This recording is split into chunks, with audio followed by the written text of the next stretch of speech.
Next हमारे पास जो है वो लीवर के छोटे छोटे टॉपिक्स आते हैं, उसको जल्दी से कर लेते हैं। First of all is pyogenic liver abscess. Pyogenic liver abscess आपको ये शो करता है कि ये due to some bacterial infection हुई है। अब इसके कुछ कॉजेज़ हैं। सबसे पहले एक बिलियरी कॉजेज़ होता है। इसमें सबसे पहले पार्शियल और complete obstruction of biliary tree हो सकती है। इसके अलावा कोई इंस्ट्रूमेंटेशन, जैसा कि हम यहाँ पर स्टंटिंग कर सकते हैं, आप ईआरसीपी के दौरान हो सकती है, पीटीसी के दौरान हो सकती है, असेंडिंग कोलेंजाइटिस के थ्रू हो सकती है। इसके अलावा जो है वो सिस्टेमिक इन्फेक्शन हो सकते हैं, जिसमें टूथ इन्फेक्शन हो सकता है, नमोनिया हो सकता है, बैक्टीरियल एंडोकार्डाइटिस हो सकता है, आईवी ड्रग अब्यूजर्स हो सकते हैं। इसके अलावा पोर्टल वीनस रूट से क्या हो सकता है, अपेंडिसाइटिस के थ्रू हो सकती है, इन्फ्लामेटरी बाउल डिजीज़ की वजह से आपको हो सकती है। इसके अलावा अमीबिक डिजीज़ की वजह से अगर सुपर इम्पोज है तब हो सकती है। इसके अलावा जो है वो ट्रॉमेटिकली हो सकती है। इसके अलावा इडियोपैथिक कॉज इसके हो सकते हैं। ठीक है, सबसे पहले हमने पढ़ा बिलियरी कॉजेज, उसके बाद आपने पढ़ा पोर्टल कॉजेज, उसके बाद आपने पढ़ा सिस्टेमिक इन्फेक्शन के कॉज, उसके बाद हार्टेड सिस्ट, आयोट्रोजेनिक और ट्रॉमेटिक। अब कॉजेटिव ऑर्गेनिज्म मोस्ट कॉमन जो होता है वो इकोलाई होता है। इसके अलावा स्ट्रेप्टोकोकस स्टेफ ऑरियस भी हो सकता है। क्लिनिकल फीचर्स इसमें क्या आएंगे? सबसे पहले चूँकि इन्फेक्शन है तो आपको फीवर होगा आपको। उसके बाद राइट हाइपोकॉन्ड्रिया में पेन होगा और इसके अलावा वो जाएगा राइट शोल्डर की तरफ, और इसके साथ साथ आपको प्लूराइटिक पेन होगा यूजली। और उसके बाद है रेयरली जो है वो जॉन्डिस भी हो सकता है।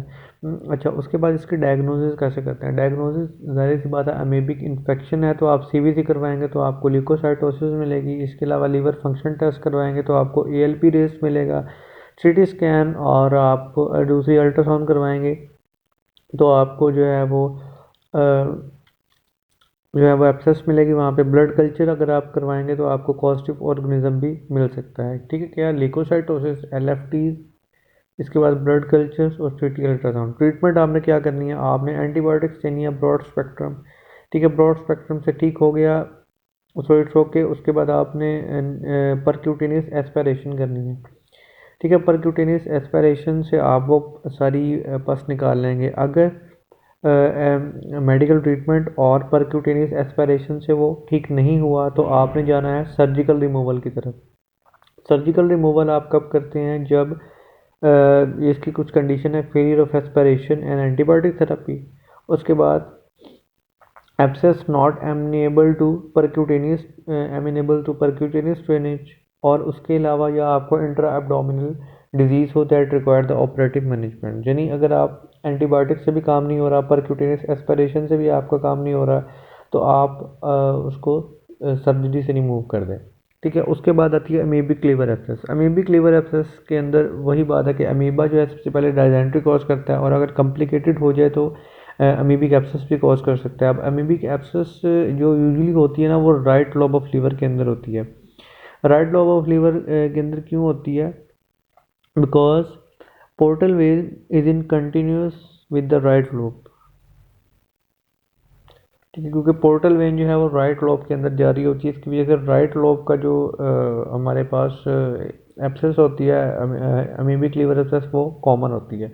अब आपको क्लिनिकल फीचर्स क्या मिलेंगे? आपको सबसे पहले फीवर मिलेगा, उसके अलावा टेंडर हिपैटोमेगाली मिलेगी, राइट साइडेड पेन होगा एब्डोमेन का, और वो इसके साथ वो राइट शोल्डर की तरफ जाएगा। ये सारी चीज़ें होती हैं। उसके बाद आप डायग्नोसिस आपकी कैसे बनेगी? डायग्नोसिस इस तरह बनेगी कि ल्यूकोसाइटोसिस कॉमन होता है, इसके अलावा अल्कलाइन फॉस्फेटेस इंक्रीज होगा। उसके अंदर भी ऐसे ही हुआ था, पिछले के अंदर भी। ठीक है, दोनों चीज़ें वहीं होगी। उसके बाद एंटीबॉडी टाइटर आपको इंक्रीज मिलेगा, इसके अलावा आप जब अल्ट्रासाउंड और सीटी स्कैन करेंगे तो आपको जो है वहाँ पर एब्सेस मिल सकती है। ठीक है, ये इसके फाइंडिंग हो गई। क्या दोबारा बताएं? ल्यूकोसाइटोसिस हो गई।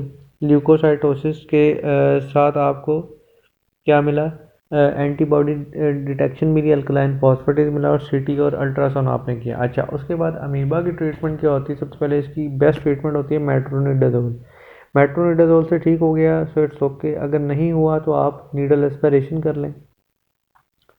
अच्छा, नीडल एस्पिरेशन अगर हो गई तो इट्स ओके, नहीं तो आप उसी की तरह सर्जरी करेंगे। सर्जरी आप कब करेंगे?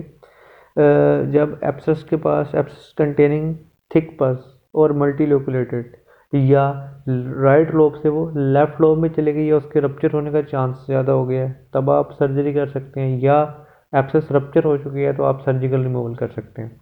ये इसके सर्जरी की इंडिकेशन है। उसके बाद hydrated cyst. Hydrated cyst actually ये क्यों होती है, ये एकाइनोकोकस ग्रेनुलोसिस की वजह से होती है और इसके 3 होस्ट होते हैं, मतलब 3 तरह से इसका साइकिल चलता है 3 ऑर्गेनिज्म में, शीप में, डॉग्स में और ह्यूमन में। ठीक है, उसके बाद इसके जो सिम्टम्स होते हैं ना, वो कुछ सिम्टम इस तरह के होते हैं कि ये प्रेशर सिम्टम सबसे पहले कॉज करती है। प्रेशर सिम्टम जब ये कॉज करती है तो क्या होता है कि एडजेसेंट बाइल डक्ट को ऑब्स्ट्रक्ट करती है जाके।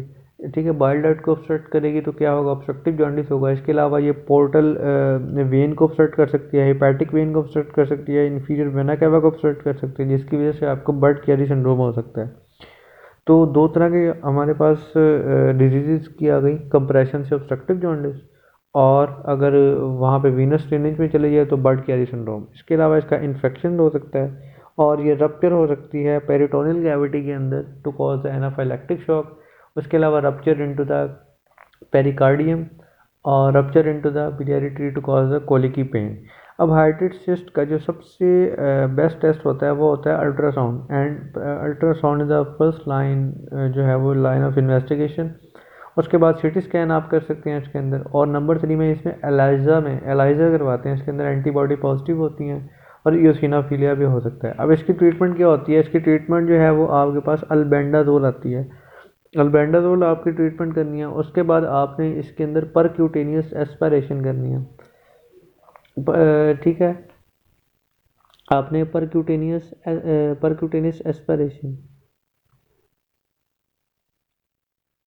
अच्छा, उसके बाद आपने पेयर करनी है एक्चुअली। अब परक्यूटेनियस जो आपने एस्पिरेशन करनी है उसमें जो टेक्निक यूज़ होती है वो पेयर यूज़ होती है। पेयर क्या होती है, नम पी से परक्यूटेनियस एस्पिरेशन। ठीक है, उसके बाद परक्यूटेनियस एस्पिरेशन और आई से इंजेक्शन ऑफ द प्रोटोस्कोरिसाइडल एजेंट, और उसके बाद आर से री एस्पिरेशन। ये दोबारा मैं आपको बताता हूँ, ये वेरी वेरी इंपॉर्टेंट है। तो इसके अंदर आपने पेयर टेक्निक यूज़ करनी है, परक्यूटेनियस पंक्चर, ए से एस्पिरेशन, आई से इंजेक्शन, आर से री एस्पिरेशन, जिसकी वजह से इसके शील्डिंग का चांस और री इन्फेक्शन का चांस कम हो जाता है। This was all about the Echinococcus granulosus, और सारी तरह की जो जितनी भी उसकी एब्सेस बनती हैं, that was all about that.